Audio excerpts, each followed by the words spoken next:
Councillor Spatafora. Any discussion on the motion? Seeing none? Can we have an indication of your vote, please? Shall we just do it manually? Seeing that came up on my point. Can we have an indication of your votes, please?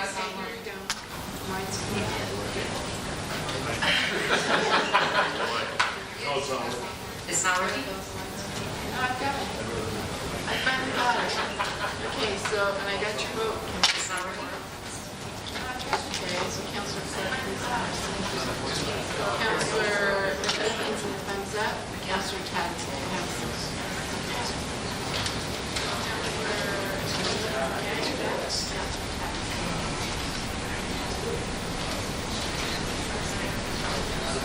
Taking a while, but it was 13.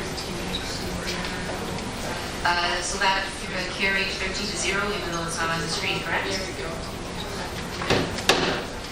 So that carried 13-0, even though it's not on the screen, correct? That's correct, 13-0. Thank you so much. We're going to keep moving on. We're on item 7.4, nomination for the Association of Municipalities of Ontario AMO Board of Directors. Councillor Jackson, could you please present your motion?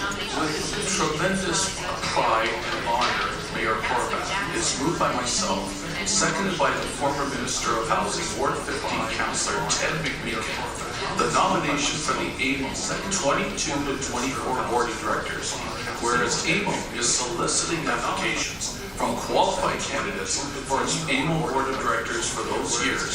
Therefore be resolved that the Ward 4 Councillor Tammy Huang be nominated for position at AMO for 22 to 24 Board of Directors. And Mayor, I made sure well in advance of this meeting that the clerks had circulated everyone to ensure that no one could say, hopefully, they weren't aware. I move it with pride, second by Councillor McMeekin. Thank you. Thanks, Councillor Jackson. Is there any discussion on the motion? Councillor Pointy, please. Thank you for that wonderful nomination. To my councillor colleagues, the reason why I wanted to put my name forward, as you may have noticed earlier in the agenda, that there was a correspondence item for AMO to do a general call out to all municipalities and all elected officials for joining their board of directors. And given the amount of uprising issues that keep coming forward and opportunities for us to connect and work with other municipalities, I thought that I wanted to make sure that Hamilton's voice was at the AMO table, and I believe that with my previous work in economic development that I was well positioned in providing that representation and as well as that voice.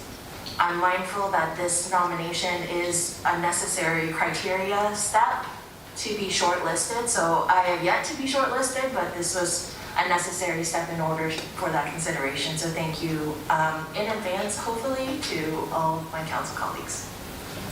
Thanks, Councillor Wang. Any further speakers? Seeing none then? Yes. Councillor McMeekin, one of the nominators, or one of the movers of the motion. Please go ahead. Yes, Your Worship. I just want to echo the very cogent and accurate words of Councillor Jackson. I approached Councillor Wang about taking on this potential responsibility, and I did so for several I think important reasons. First of all, Hamilton has not always been as visible and as active in AMO as would have been beneficial for them to be. Councillor Wang is shown consistently a kind of an approach. How to put it? She obviously believes in education, particularly self-education, and I think the fact that she has now both some council experience. But as importantly, maybe even more importantly, experience as a former staffer, just ideally equips her for this role, and I feel confident that as she is engaged in the hustle and bustle of AMO, that she will be an articulate advocate for our city and for a number of progressive social policies that will bring back to us some very helpful learning. So I'm delighted to have the privilege of seconding her nomination. Thank you. Thank you so much, Councillor Beacon. I see no further speakers, so I'll take the vote, please. Cross your fingers, Councillor White.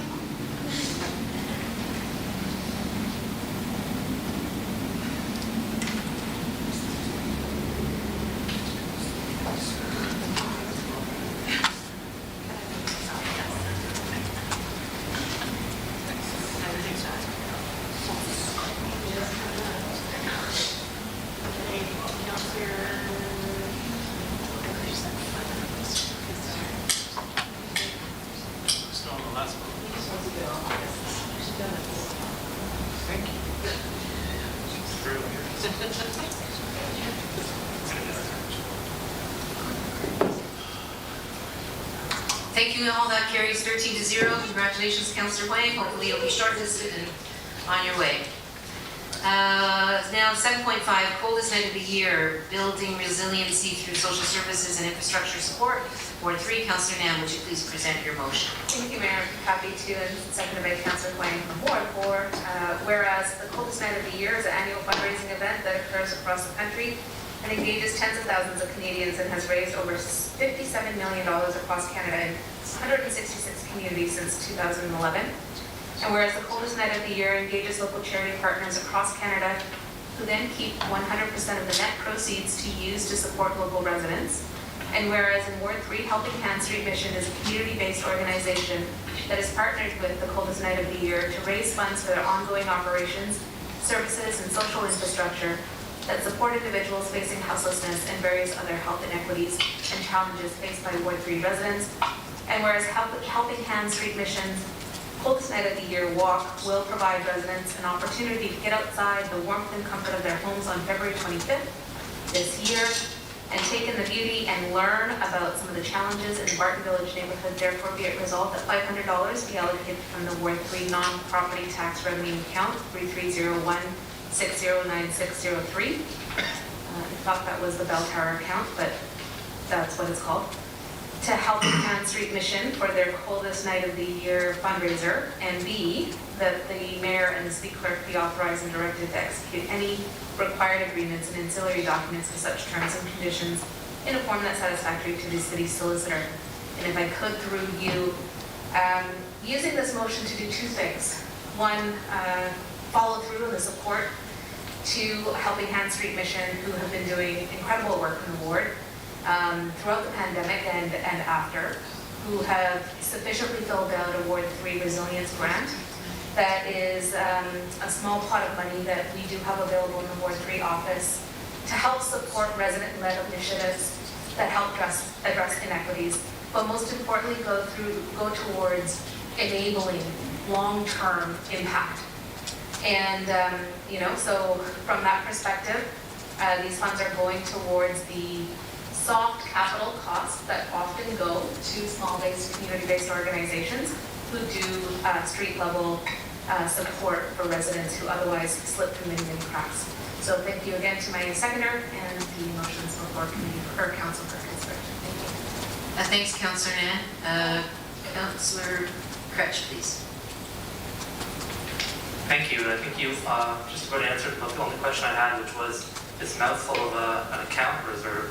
The Ward 3 non-property tax revenue account is it's the Ward 3 cell tower fund, is that correct? I might have to turn to staff to get confirmation. When I drafted the motion, it was to come through the bell tower grant that the Ward 3 office has access to. I've not seen the bell tower account, be referred to as a non-property tax revenue account before. So if I could just get confirmation. Thanks. Jim Garrett, please. Through the chair, I too am not familiar with the specific account number. It may be appropriate to amend it to reference the Ward 3 cell tower revenues. The account number may be a specific account, and therefore a amendment just referencing the Ward 3 cell tower revenues may be appropriate. Can you? Okay, so Councillor Kretsch, did you want to amend, or Councillor Nan, did you want to amend to reflect the advice of the General Manager Zagarek. Before we get there, I just wanted to point out that I did a little research. This, in August of 2022, the same account was used for another motion, so I'm just implying that that's a real account. It was called the same thing, but it was called at that time the Ward 3 Cellular Tower and Ward Specific Non-Property Tax Revenues account number, and it's the same account number, I think 33016096003. So just letting you know that I think that it is the thing. But I'm just flagging it because I was like, I don't know. It hurt my heart to read it, so I needed to know what it was. So I think it is the thing, so it's probably okay based on that other motion. Okay, so it is clear that we just add the cell tower language into that motion to make sure that it's absolutely clear. And that's fine with you, Councillor Nan? Clerks, do you have that available? Okay. I don't know that we need to put it on the screen unless it's the will of council that we do that. Everybody knows where we're headed, even General Manager Garrett now. And, okay, so we'll, is there any further comment on this? Councillor Nan? Sorry, Mayor, I started my speaking note saying that there's two reasons that this motion is being put forward to council today. One was to support the organization. The other is to also do a little plug to the Coldest Night of the Year, which is taking place in a couple of days, that many residents across the city engage in. And I just want to acknowledge that hundreds of residents do participate, and this is a collaborative effort on behalf of many, many residents in every ward across the city. And big congratulations to all residents who participate and all the receiving organizations as well. Thank you. Thanks, Councillor Nan. Okay, so I don't see any more speakers. We'll take that vote now, please.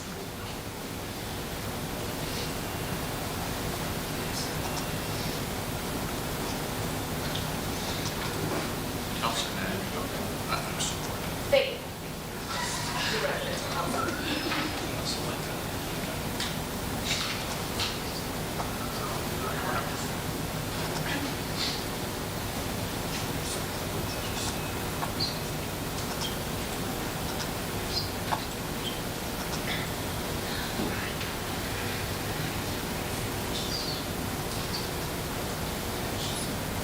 Thanks, all that carries 13-0. We're now on to notices of motion.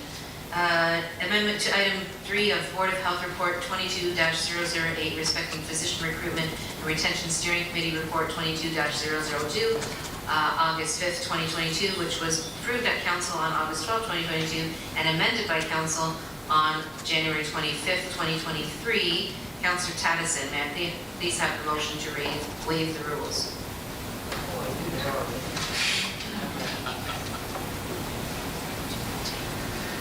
Moved by myself, seconded by Councillor Wayne.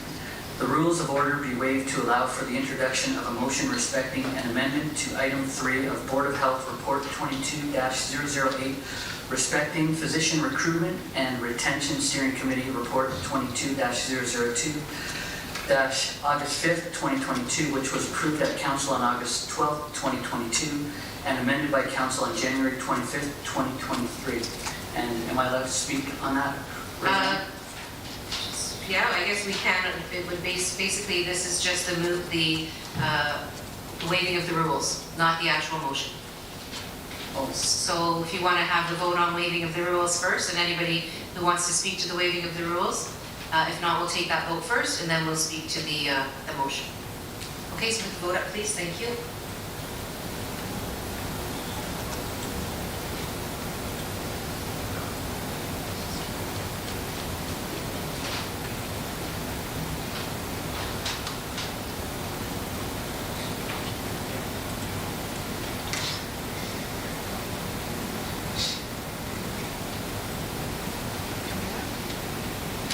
All right, and as folks will know, this is a 2/3 vote required to waive the rules, just FYI. would you like me to speak to it then?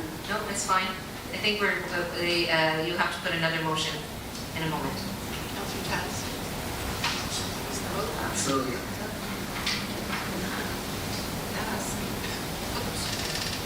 Okay, that carries 13-0. Now, Councillor Taddison, would you please present your motion? Moved by Councillor Taddison, seconded by Councillor Wayne.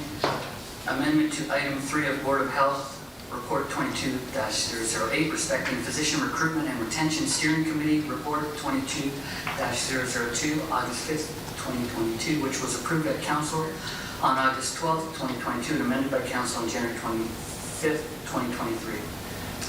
Okay, thanks. That's moved by Councillor Tattison and seconded by Councillor Wang. Did you want to say a few words, Councillor Tattison?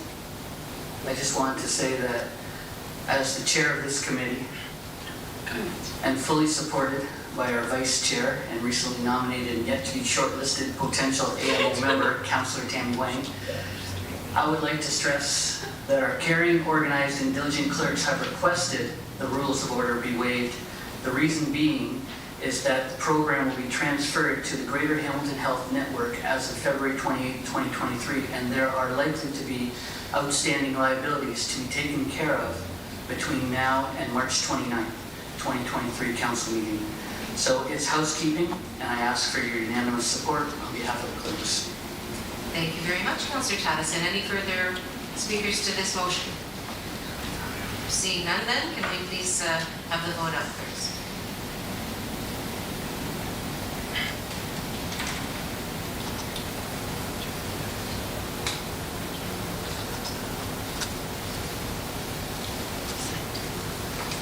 Councillor Meekin, we've got you as a positive. Thank you.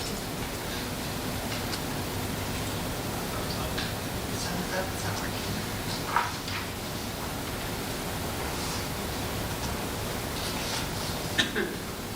That carries 13-0. Thank you very much, all. Now we are on to statements by members. Oh, sorry, Councillor Nan? Thank you. Sorry, Mayor, to interrupt you. I did indicate earlier in the meeting during correspondences that I was working on a motion to bring forward.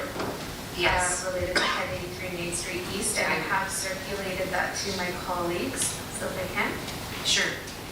Through you, moved by myself and seconded by Councillor Alex Wilson, the first thing we'll need to do is waive the rules of order to allow for the introduction of a motion respecting restoration of clean running water for residents who reside at 1083 Main Street East.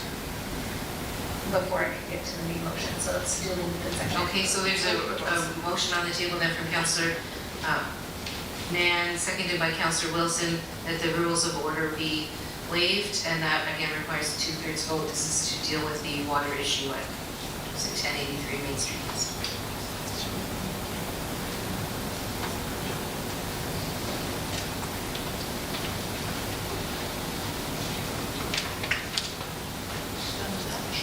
Councillor Meekin, we got you. Thumbs up from Councillor Meekin. Thank you. Good job.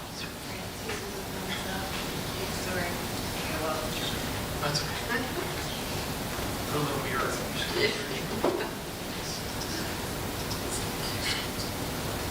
That carries 13-0. Thanks very much, Councillor Nan. Please go ahead with your motion.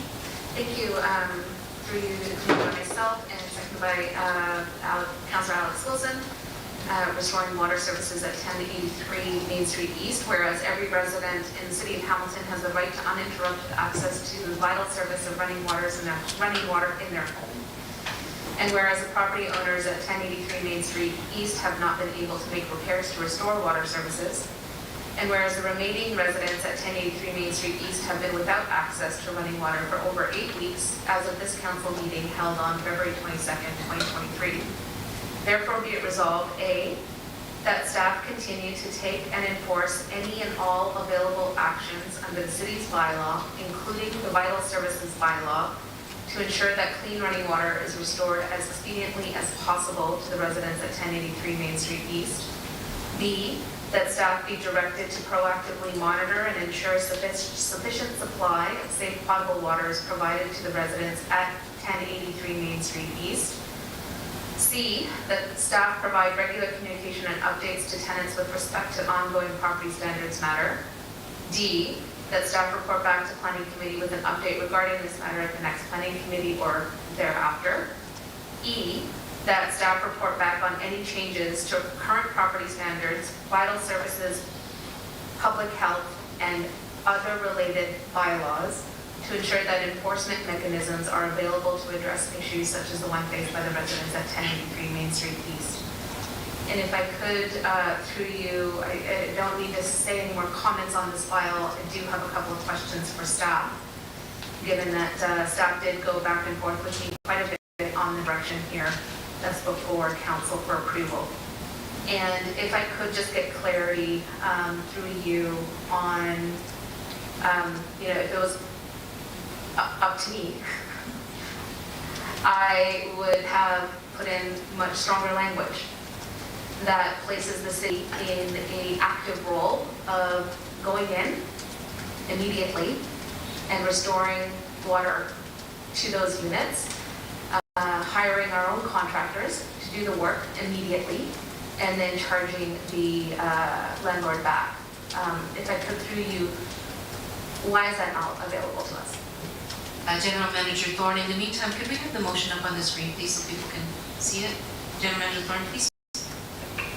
Yes, so through the chair, as I noted when we were discussing the matter earlier, that is a potential remedy that's ultimately available to the city if the property owner doesn't comply with the order. So the decision that was made yesterday by the committee was recognition that the order is valid and the work must be done, but has not yet indicated a deadline or timeline for the work being completed. So that remains to be done. As noted in the motion, we can, if we have the new information for the next planning committee, we can give an update to planning committee when that will be going back to committee. But as I said, ultimately it is a remedy that exists for the city, but not until such time as the property owner has failed to comply with the order. Thank you, Councillor Nett. Thank you. And in terms of, if you could, just for the public record again, explain the difference between council's purview and that which is at the subcommittee that met yesterday, and the line between the two governing bodies and where they can meet and cannot meet. General Manager Thorne. So through the chair, I'll start, and my answer might be a little bit high level, and I think Director Sorello or Solicitor Shields can add to it if they wish, but in a nutshell, the committee that was referenced is the appeals mechanism. So the bylaw sets out an appeals mechanism if somebody wants to appeal an order, and that appeal is heard by this independent body, which is the committee that heard the matter yesterday. Councillor Nett. Thank you. And if we could, either yourself or through the director, through you, Mayor, get clarity on the process of creating a joint submission and record of fact, as that relates from the perspective of public education, of how the subcommittee works and what the procedures are, as that's been come into question through emails to my office, in terms of how the city could get to a place of having a joint submission to such a committee, if that's Did you understand the nature of the question, General Manager Thorne? I did, and speaking just in terms of general process as opposed to in terms of this specific matter. Again, I'll start. I might need Monica to elaborate on it, but in effect, when there is an appeal of a city order, so it's city staff responsibility to issue the order, which was done. If there is then an appeal, then it goes to this committee to hear the matter, and the matter is handed over to an independent prosecutor who handles the prosecution of the matter. I don't know if I missed anything important there, then Director Sherlock can correct me. I think Solicitor Shields wanted to make a comment. Thank you, through you, Madam Chair. Lisa Shields, City Solicitor. There is a little bit of a gap in terms of the process that I probably can help with. So the Property Standards Bylaw is created pursuant to the Building Code Act. And so there is an appeal mechanism that's required to be in there. And that comes before the Property Standards Committee. It's an independent process that we can't, as council, get involved in. There is a prosecutor who has prosecutorial discretion, again, which we can't interfere with. And usually in most prosecution matters, we have what is called an agreed statement of facts. So both parties agree that this is what happened. It's not unusual, it's not uncommon, it's not unheard of. And so having not been there, I'm just surmising that that would be the case in this particular instance. I should also point out that the city in my office has a lawyer who provides legal advice to independent to the committee itself. And so there is a representation to that committee that gives them advice as to what their parameters are under the bylaw itself. So I'm not sure if that's helpful to you, but that's It's very helpful to you, Mayor, Solicitor Shields, and if I could just, for clarity, the the agreed statement of fact is a general practice under these kinds of bodies. Thank you, and through you, Madam Chair, I'm basing this on my experience, yes. You would, if it's not a contested issue, so in other words, if both parties are, the other party, the appellant, is not saying the order is bad, or it's wrong, there's something wrong with it, I'm not going to agree with the order.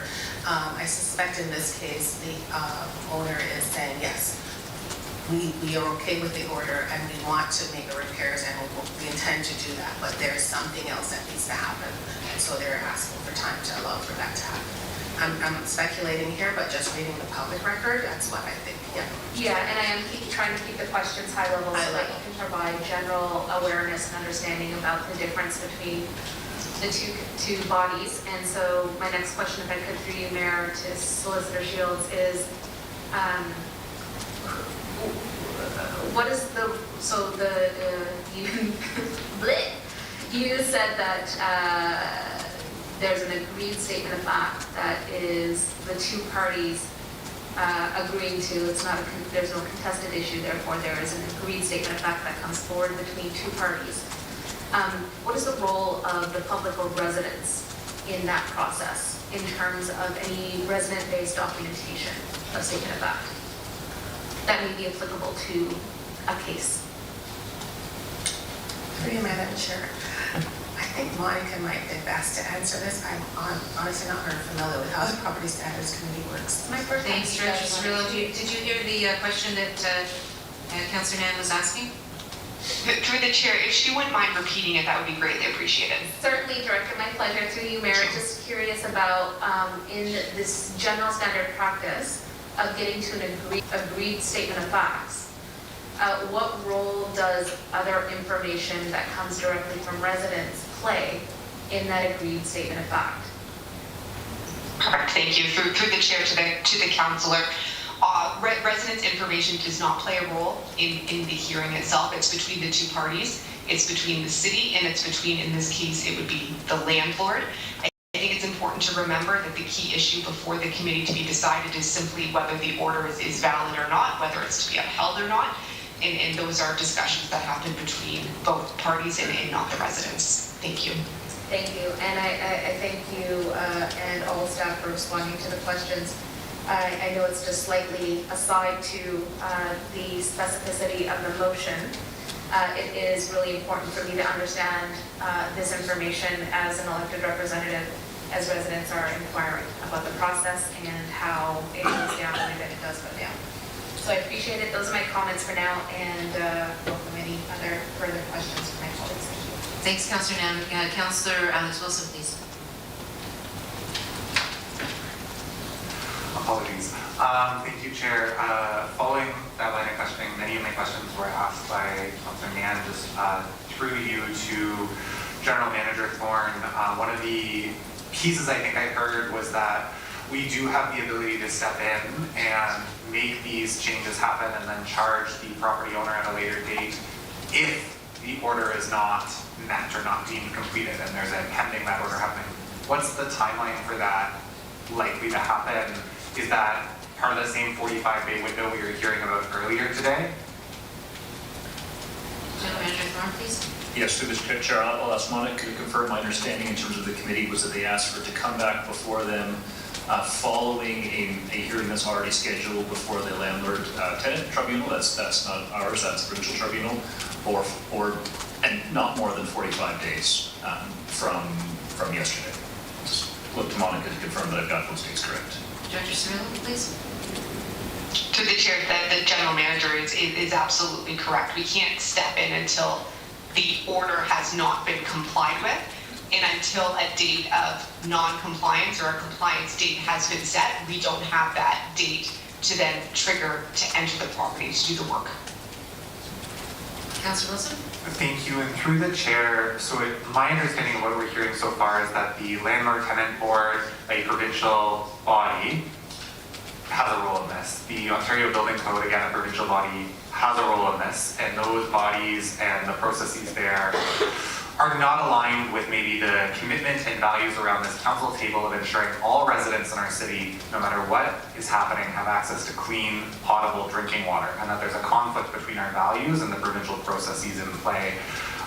Through you, Chair, to maybe both General Manager Thorne as well as City Solicitor Shields, do we have any municipal-only levers? Like, I understand that using these provincial levers through the building code or using the RTA, using the LTB, we have to wait. I guess my question is from a health and well-being perspective, from a well-being bylaw perspective, is there no ability that the City of Hamilton has within our jurisdiction to ensure that all of our residents have access to clean drinking water? General Manager Thorne? So through the chair, I think that is the intent of what the property standards bylaw indicates. And like I said, if that order is ultimately not complied with, then there are those remedies available. The committee in their decision yesterday made the determination to tie the timing of the report back to the matter before the provincial tribunal. That was their decision to tie that in terms of the timing. But ultimately, as I said, if the order is not complied with, that's a remedy that could exist. So I don't know if I've answered the question clearly, but that is the city bylaw that comes into force in effect. The Vital Services bylaw is another one that can be used in circumstances such as this or similar to this. But again, that there's appeals processes and processes for people who receive an order to appeal as well. Okay, can we get back to the motion? Yeah. It's on the floor, please. Through you, Chair, I'm just wondering if the question would be answered by City Solicitor Shields. That's my last question.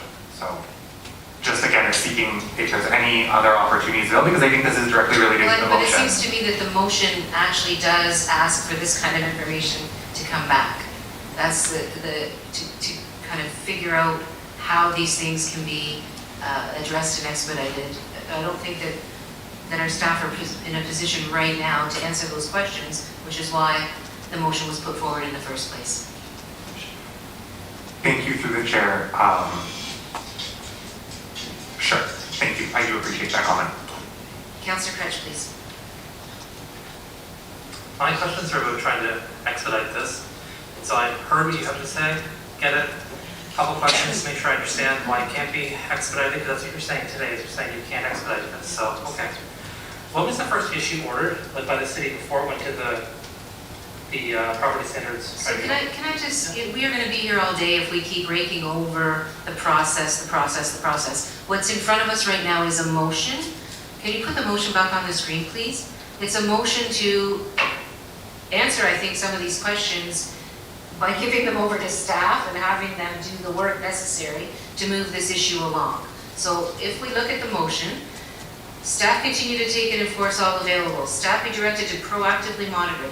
Staff provide regular communications. Staff report back to planning with an update. Staff report back to planning on any changes to the current property standards, vital services, public health, and other related bylaws to ensure the enforcement mechanisms are available to address issues such as the ones faced by the residents of 1083 Main Street East. So A through D are kind of talking about the learning, if you will, that's going on now.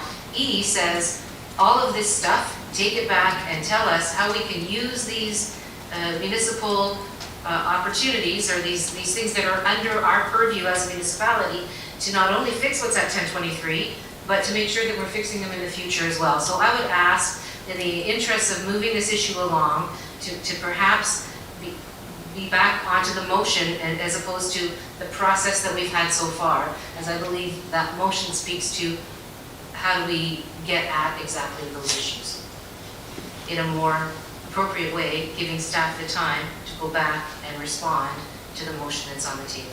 As the chair, I think that that's the way to move us forward on this, but I'm happy to be challenged. I don't think it's you're not ruling me out of order, are you, by asking that question? Because I can change it. I don't have to ask that question, I can ask a different one. But I wanted to understand the thing that they said today about the immediacy of this. So I have a question about the immediacy of this, which is very germane to the motion. I'll allow it, Councillor Cretch, but I really do want to remind council members that it's the motion that we're talking about. Yeah, I'm talking about the motion, the steps we proposed there. So what are the consequences to us if we were to act? That's what I'll ask, in the motion question. What are the consequences to the city if it acts more immediately? Solicitor Shields, please. Through the chair, there is a process that we have to follow because a bylaw, property standards bylaw, which this council passed, lays out a process. There's an appeal that has taken place. Under the appeal, the body has made a decision. They have found the order to be in order. And so there's another process that's taking place at the same time.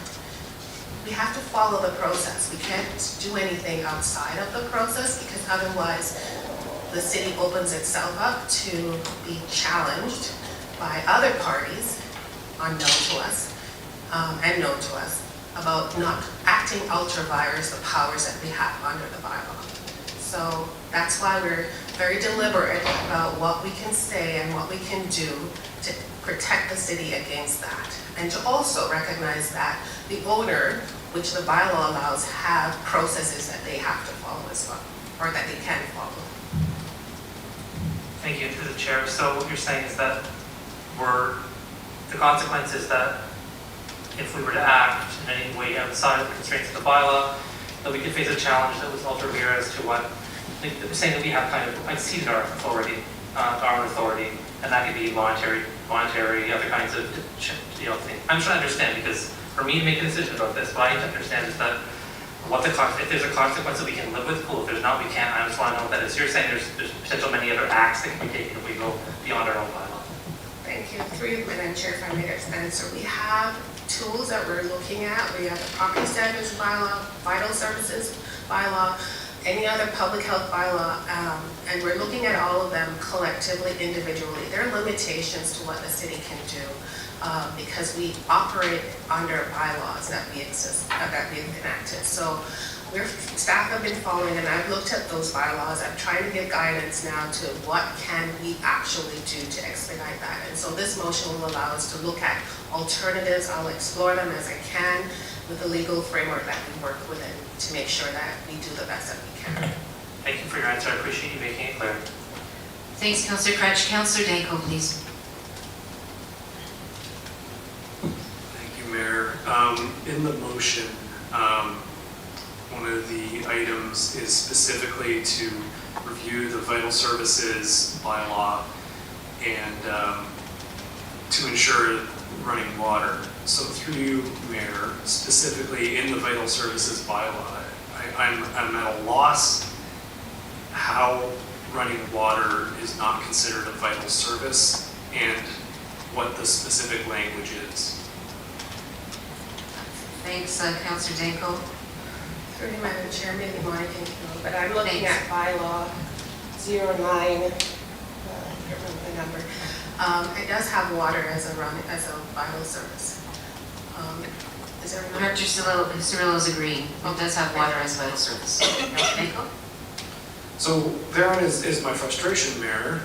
If water is a vital service, I'm, again, sharing Councillor Nan's frustration with this. If we can declare that they are not providing a vital service and that we as a city need to take immediate action, whether that is temporary water services, whether that is in-water construction site type of running water, whatever the actions we have to take. I mean, these are people that have been without running water for months. So I understand that is what the motion is asking, but time is of the essence here. I mean, I can't help but thinking if this was a building that was in a high affluent area like Ancaster or some other, relatively well-off part of the city, we would never be in this position because the residents that live there would have, maybe a bit more resource to legal resources and not have the same reliance on the city. But these residents, they're relying on us to, provide the most basic of their needs, their vital needs, and that's running water. And waiting until, another month or whatever, is not gonna work here. And I share the ward councilor's frustration, but we need to take any and all actions that we can as a city to do what we have to do in this circumstance. Thank you. Thanks, Councillor Danko. I'm going to go on the speakers list as well, so if I could pass it over to Councillor Nam before we go to second-time speakers. This has been a frustrating experience. Can I start? Yeah, please, go ahead. It's been a very frustrating experience for us here, but nowhere near the frustrating experience that the tenants are dealing with. When we determined that the landlord was not stepping up in terms of his responsibilities, my recollection is that we made sure as a city that at the very minimum, the tenants were getting access to water. Now, when I read the report back, it seemed to me that the recommendation was that the landlord has now agreed to take that requirement on and so take over from the city who was providing the water for the tenants that were remaining in the building.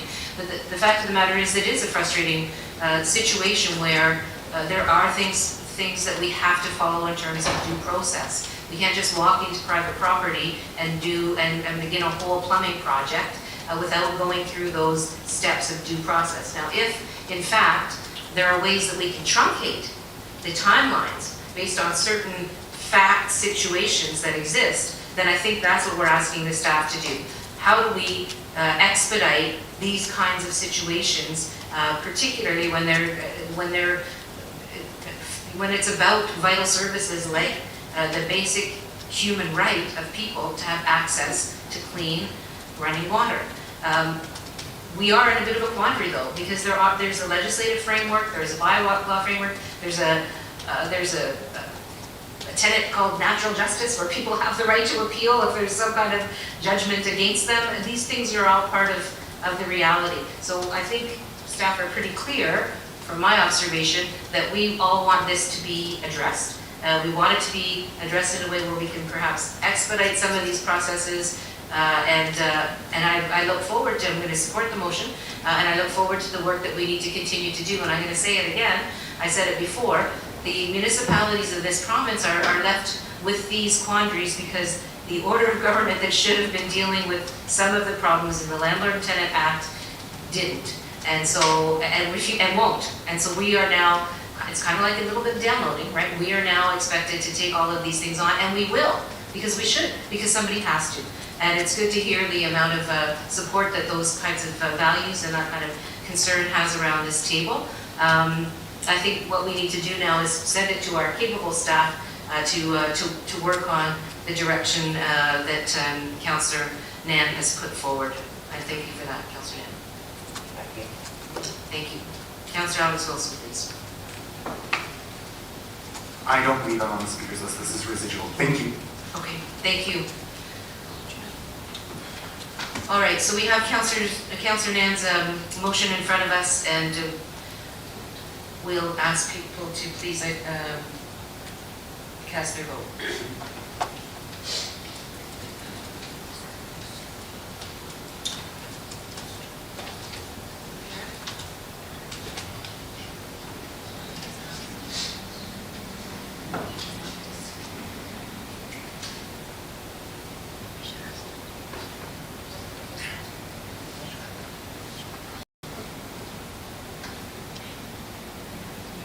That's carried 13-0. Thanks for all your hard work on this, Councillor Nan, and all of the other members of council.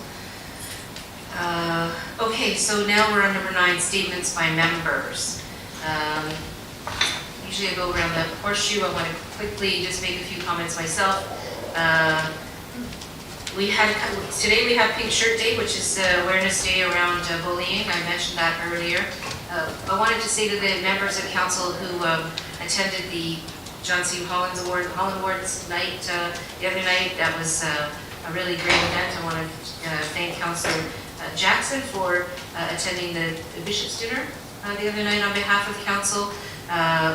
Today we were supposed to have Girl Guides and Girl Scouts here at City Hall forecourt. I was going to invite you all, but unfortunately they've canceled because of the weather.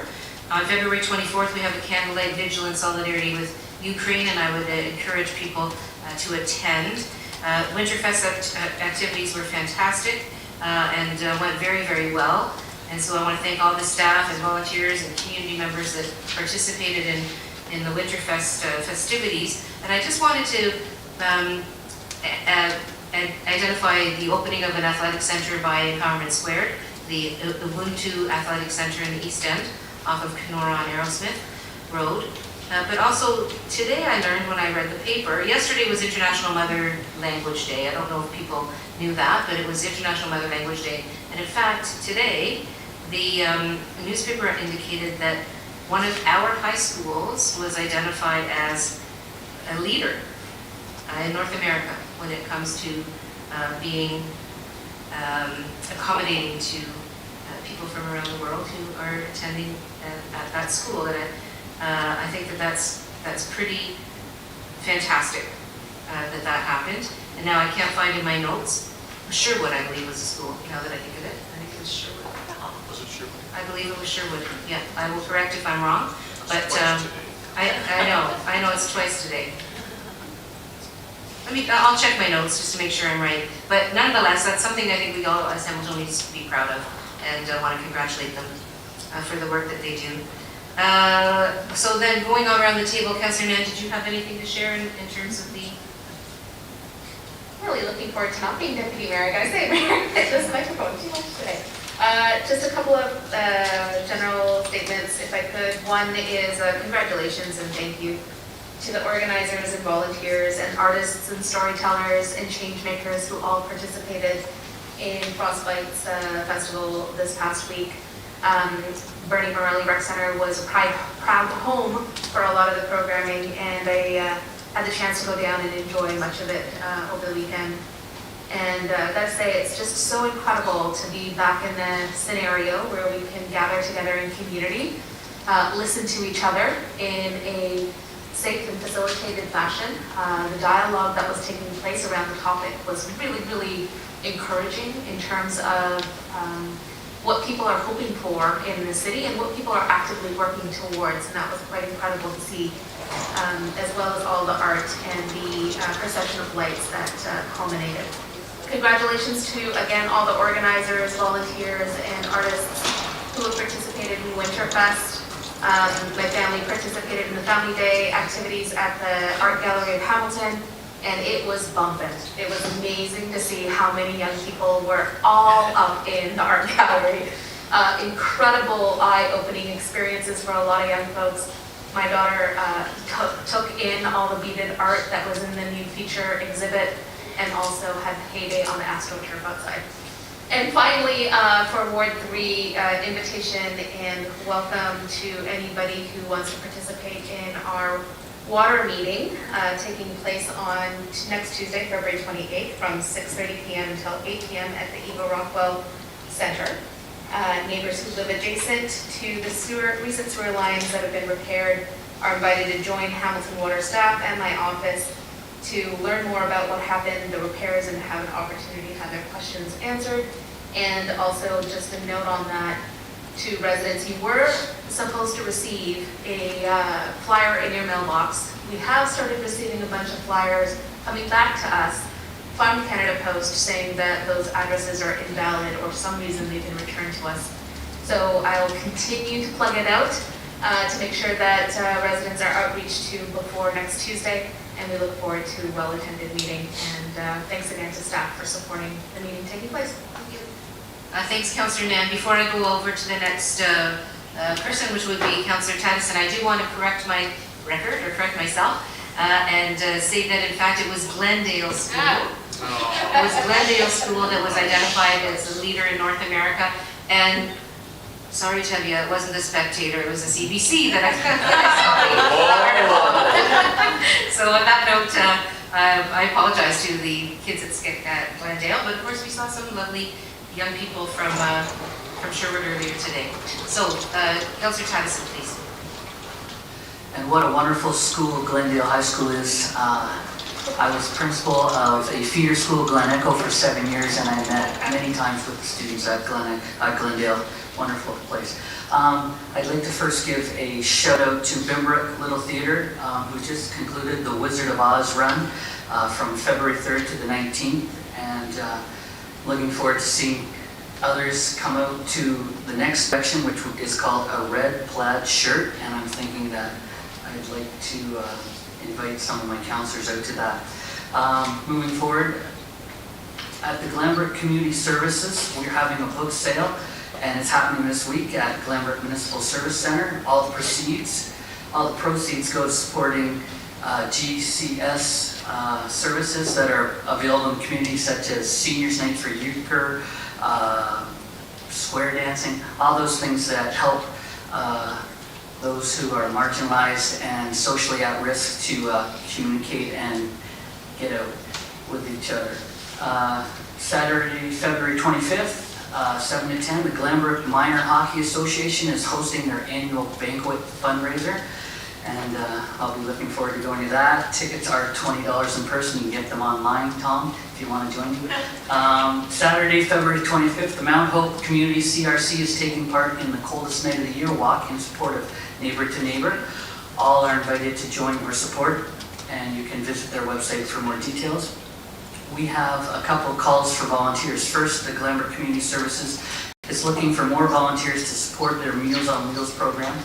You can reach out at their website or 905-692-3464 to get involved. We also have an urgent need for crossing guards in Bimbrook. Bimbrook is in desperate need. The principal is going out on a daily basis to enact and help fulfill positions that are left vacant. We also have a Bimbrook Egg Hunt coming up in 2023, and Bimbrook Egg Hunt will be held Friday, April 7th, 2023. If you're interested in donating or volunteering at the event, please visit the website www.bimbrookEgghunt.com to see how you can help. Thank you. That's all from Glanbrook. Thanks very much, Councillor Taddison. Councillor Alex Wilson, please. It does work this way.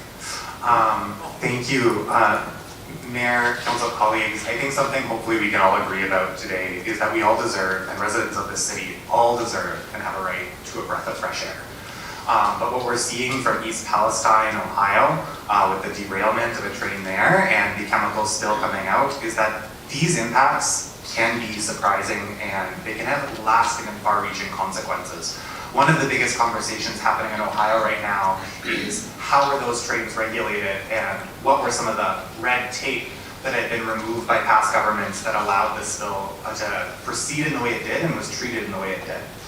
Here in Hamilton, we know air quality is a legacy problem and we know there are ongoing issues. We've talked multiple times about the life expectancy discrepancy between wards in our city that is in part due to air quality concerns of over 2 decades between distant postal codes. That is abhorrent. Now, in Ward 13, the community of Greensville, which has had legacy industrial concerns with respect to odor and other issues, is facing a new concern. And so a group of citizens in Greensville and Dundas have formed to raise awareness and concern about a forthcoming proposal to incinerate waste as an alternative fuel source in one of the industrial properties along Highway 5.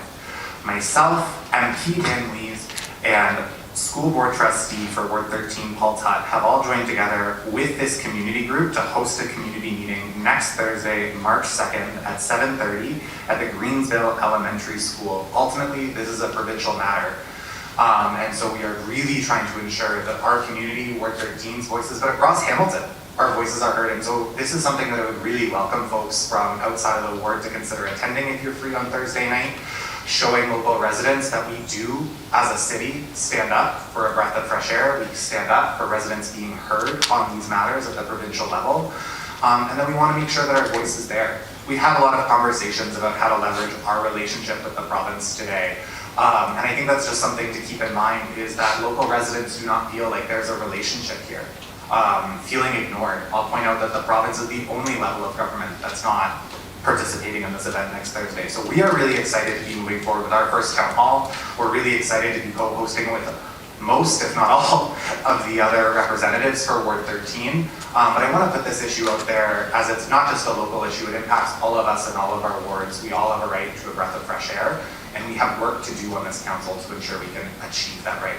Hope to see you next Thursday. Thanks, Councillor Wilson. Councillor Beatty, please.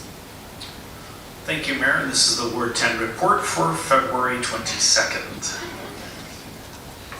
I want to begin by offering congratulations to the congregants at St. John's Anglican Church for their 35-year history, hosting the best pancake supper on every Shrove Tuesday, and also the only pancake supper in Ward 10. To the best of my knowledge, after a brief 3-year hiatus, they were back at it yesterday, and I think that my clothes still smell like pancakes and sausage. So, also mirroring what is taking place in my colleague Mark Tavison's ward, the Easter egg hunt will be returning to Winona Park after a 4-year hiatus, and that will take place on Saturday, April 8th. All are welcome to attend.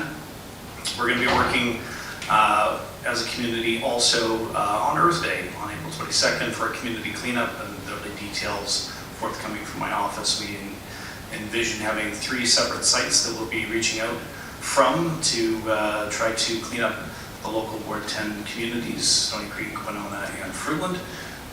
Also want to just remind council colleagues who some have already reached out to attend the upcoming launch of our Ward 10 Youth Council. I'm looking forward to seeing you there. It is an open invitation. Our launch is going to be the 28th of February at the Stony Creek Municipal Center. That's the former Stony Creek City Hall. And it's shaping up to be pretty exciting. There's a lot of interest from both of our local feeder high schools, St. John Henry Newman Catholic Secondary School, and of course Orchard Park Secondary School. We're expecting a pretty good turnout. I'm very, very excited about that. And lastly, I was also, along that same line, going to wish well the Orchard Park Junior Boys basketball team in the city finals today against Westdale. But unfortunately, Mother Nature's intervened, and the game has been postponed. So I will wish them well in the future Ward 10 report. And that is all. Thank you, Councillor Beatty. Councillor Cassar, please. First, thanks to Councillor Alex Wilson for raising the issue. I will do my best to attend that next Thursday. And just one item, Mayor. Next weekend is the Ancaster Community Food Drive. Flyers are being distributed this weekend, food collection next weekend. We are still in desperate need of dozens of routes to be filled by volunteers. So if anyone out there or anyone here would like to participate to collect food from homes in Ancaster, ancasterfooddrive.ca, or you can contact me directly. Thank you. Thank you, Councillor Cassar. Councillor Dangle, please. Thank you, Mayor Horvath. Just want to let you all know and the public that it's my dog's birthday. Yeah. So he just turned 1. We're going to be having a party for him. The boys are planning it. Tickets are $150. Donations are encouraged, $1,000 each. I'm hoping to see everybody there. Just to be clear, my dog is a private citizen. And I'm in no way leveraging my position as an elected official to raise hundreds of thousands of dollars to benefit a direct family member. And before anybody files a complaint with the Integrity Commission, because obviously that would be a blatant and egregious violation of our code of conduct, along with a violation of the public trust and erosion of confidence in our democratic institutions. Yeah, just highlighting that issue and the ridiculousness of it on the public record, because there are serious ramifications to conduct for everybody in public office. Yeah, anyway, I'll leave it there. Thank you. Thanks, Councillor Dangle. No, you can't make it? Okay, we'll send your regrets. We're extending meetings to 12 hours now, so. Councillor Wayne, please. I don't have anything. Thank you. Councillor Jackson, please. Thanks, Mayor Horvath. I've got a few here from a Ward 6 East Mountain standpoint.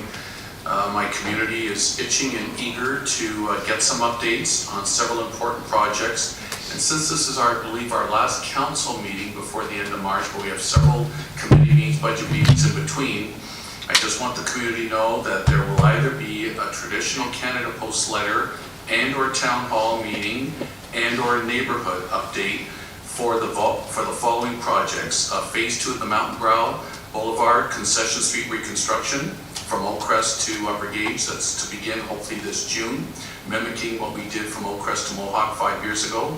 Secondly, updates to Mountain Drive Park at Upper Gauge Concession with the new washroom building to be built starting this summer. Thirdly, Sherwood Plaza and the proposed development that's gone through several revisions, but I'm hoping with the owners to have a further update to the community. Albion Falls Stairway Platform, hoping to set up a meeting by end of March, early April with staff, and this is primarily for the abutting neighborhood of the Mud Street, Pritchard Road, and Albion Falls Boulevard, Corinthian Drive homeowners. Fifthly, Broughton East Park, hoping an agreement is imminent that I can share with the community to preserve their 9.5-acre park they fought for. The Jude Strickland Memorial Playground has been built with the new climber. People are already commenting how beautiful it is at Eleanor Park. This was in memory of the loss 3 years ago of little Jude Strickland, and it'll be named after him, Mayor Horvath, and there's going to be a wonderful ceremony and ribbon cutting, hopefully coming up in late spring. And Hampton Park, the new committee formed for a new playground. Money's in the budget. Thank you to this council's early deliberations in supporting that. So that's from an East Mountain Ward 6 standpoint. Communications should go out shortly. And secondly, from a citywide standpoint, 2 fabulous events, Mayor. The Catholic Youth Organization dinner is tomorrow night, and hopefully if the weather cooperates, at Carmen's Banquet Hall, tomorrow, Thursday, February 23rd at 6 p.m. Camp Meridale and Camp Rebuff, 2 wonderful camps that have been in existence for about 40 years, run by the Catholic Youth Organization and Chair Mel Leggett. It provides one-to-one programming for kids that have special needs, and it's just been a marvelous, successful program, and there'll probably be, weather permitting, 70 or 800 out tomorrow night at Carmen. So please, if you can, last minute, grab a ticket to the CYO dinner. And also on Monday, March 6th, one of the best fundraisers in our city, Kathy Wellwood and her executive and committee at the Ancaster Old Mill will be holding a great fundraiser for the Good Shepherd Centers and all the food and shelter and services they provide for those in need. Please try to buy a ticket Monday, March 6th at the Ancaster Old Mill. It's called a Jazz Up the Blues Night to try to help the community get through the winter blues. Thank you, Mayor Horvath. Thank you, Councillor Jackson. Councillor McMeekin. Anything to share? Yes, indeed, Your Worship. About 2 weeks ago, Ontario lost a political giant in the passing of Hazel McCallion, just 2 weeks shy of her 102nd birthday. She was around even longer than Councillor Jackson.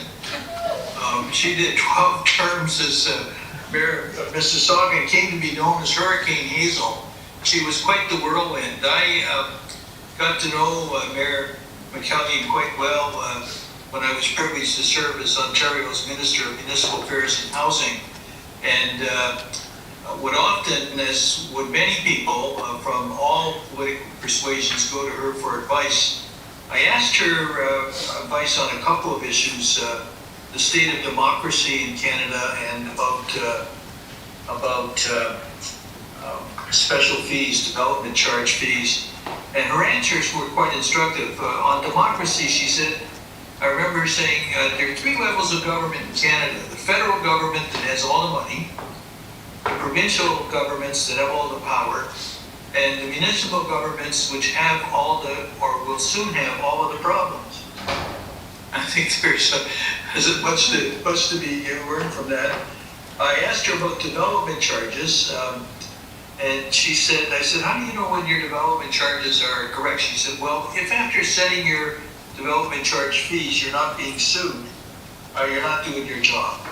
So I offer those 2 pieces of sage advice up from the late, great Hazel McCallion. On a second point, I just want to thank our technical planning staff for their work on the Carmeuse kiln burning proposal in partnership with Lafarge up in the Greens area. They've been quite helpful dealing with Carmeuse and the technical Stantec team in terms of raising some serious questions as yet unanswered, and hopefully we will get to the bottom of much of that on the meeting of the 2nd, which Councillor Alex and others are formally organizing. The third thing I just want to say in passing, I attended the first meeting of the Waterdown BIA last night. Many years ago, when we ran the original Chapters bookstore out of Waterdown, my wife and I chaired the BIA. Then it was an entirely volunteer venture. Today, it's a highly organized and professionally run organization which does a tremendous piece of work, particularly post-pandemic, about economic development and renewal. And I just want to flag that, and one of the things I missed, but it from a previous recent agenda, but may need to be revisited, is the temporary outdoor patio program, which apparently is back, not so temporary anymore. There are some fees associated with that, which in the past have been waived in support of struggling businesses, which are about to be reinstituted. And there are some patios that don't eat up parking spaces, which is one of the things that there's a charge back on and such, but still are going to be levied a fee. And I think we need to revisit that. I know the previous mayor had a special task force preparing for the post-pandemic economic recovery, and there were all kinds of ideas about how to support small business. I want to suggest that one of them isn't to reimpose what were previously temporary outdoor restaurant patio fees. So with that, all the best greetings from Ward 15 and the lovely people there who are working hard to make their contribution to this great beloved city of ours. Thank you. Thank you. Thank you, Councillor McMeekin. Okay, so I think we're now on to the next portion of our agenda. Item 10.1, this is on the Council Communications Updates, February 3rd, 2023 to February 16th, 2023. Councillor Nam, may I please have a motion to receive the Council Communications Updates? Certainly, it's moved by myself and seconded by Councillor Jackson that Council Communications Updates from February 3rd, 2023 to February 16th, 2023 be received. Okay, the communications are there, they're listed. Is there anything anybody would like to have referred to a standing committee? Okay. I see no speakers, so we'll go to the vote, please.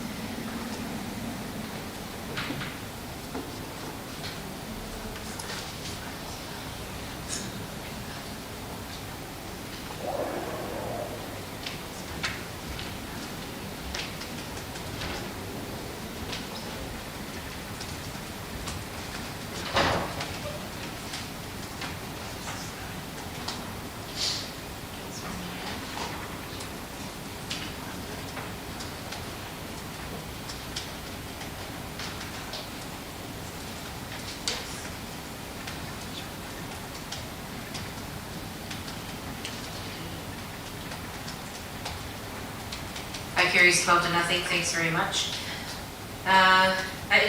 So private and confidential is the next section on the agenda. First, we'll deal with the closed council minutes from February 8th, 2023 meeting. Can I have a motion to approve the closed session minutes of February 8th, 2023 meeting as presented? Moved by Councillor Meekin, seconded by Councillor Titus. Please indicate your votes.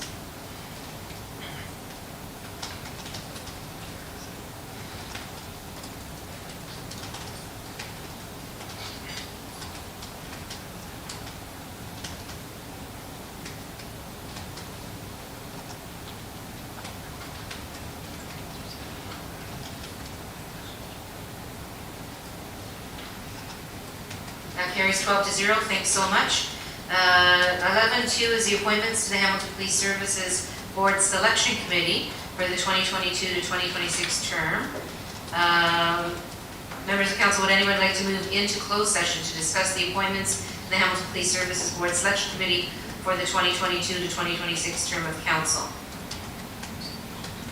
Okay, seeing no desire to do so, there's no reason then to move into closed session to discuss item 11.2, the appointments to the Police Services Board Selection Committee for 2022 to 2026 term of council. Councillor Wang, please introduce your motion. Moved by myself, seconded by Councillor Kassar. Appointments to the Hamilton Police Services Board Selection Committee for the 2022-2026 term of council.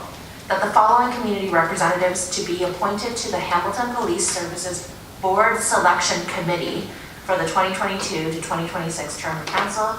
1, Andrea Purnell. 2, Fiorella Kuzma. 3, Oscar Lavaya. 4, Jane Molkovich. 5, Ruth Greenspan. And 6, Syed Torah. Thank you. That's moved by Councillor Wang, seconded by Councillor Kassar. I don't see anybody wanting to speak to that, so can we please have the vote up?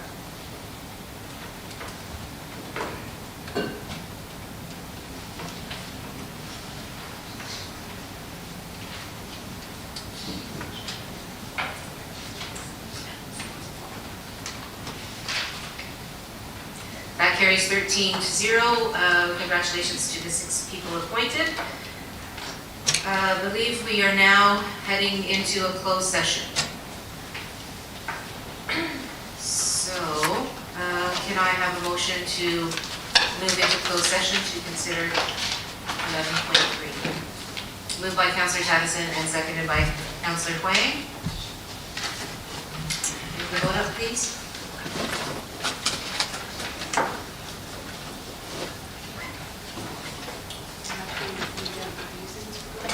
I'll do it, yeah. So as we're putting that vote forward, just for the public consumption, the motion to move into closed session to consider at item 11.3 respecting project submission, Canada Mortgage and Housing Corporation, CMHC Rapid Housing Initiative, RHI, Round 3, HSC 20056D, pursuant to section 9.3, subsections H and I of the city's procedural bylaw 21-021 as amended, and section 239.2, subsections H and I of the Ontario Municipal Act 2001 as amended, as the subject matter pertains to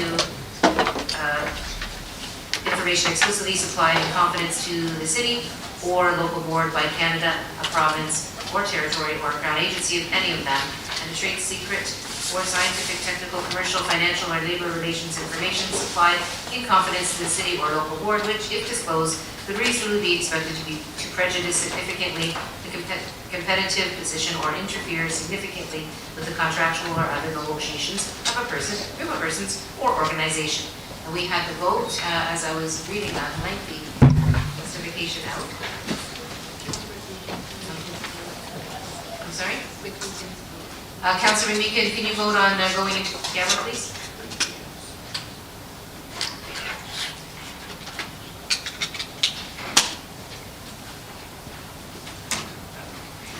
That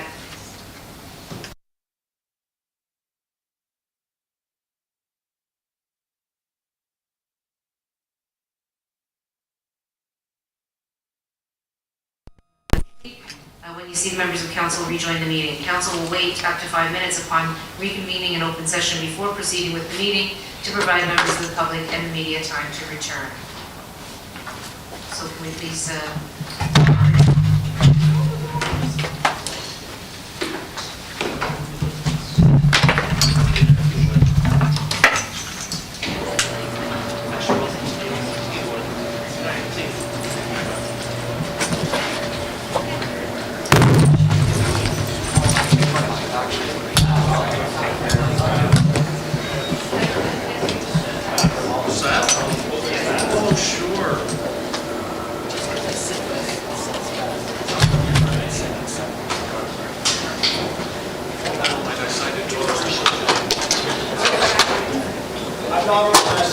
Man trying to recycle.